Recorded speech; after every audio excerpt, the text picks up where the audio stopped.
more recently, people have become more squeezed in terms of their finances. So what we are finding is we're finding that people are coming in to borrow because they've got rent arrears. And the rent arrears may be due to the fact that they've been having to pay bedroom tax.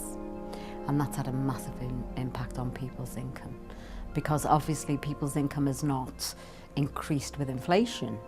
If it doesn't increase with inflation, it means that they're 2, 3 or up to 18% worse off than they were.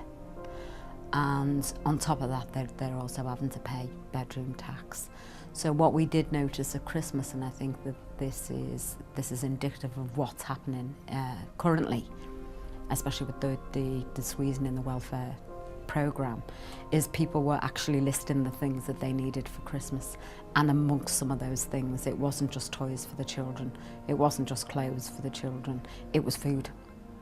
It was household bills and food. In terms of the Getting By project, and my fear for the future is that food banks will become the norm.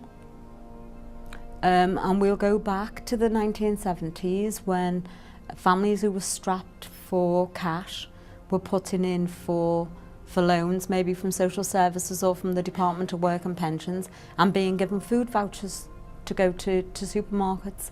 And I just hope for the future that we don't go back to that way of treating people, treating people with disabilities, or treating people who go out to work a 9 or 10-hour day, and then can't afford to come and put a light on when they get home. If you've got a young person who's 21 and they're getting £52 JSA, and they appear not to have logged onto the government's website to look for the ridiculous amount of jobs and apply for the ridiculous amount of jobs that they're supposed to do, and they have their benefits sanctioned because of that, and they've got nothing to live on.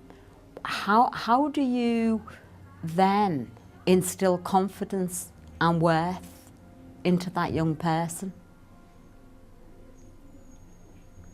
The answer to that is you can't. The damage is done, and all you can do is do your utmost, if you're a functional family, to support that person.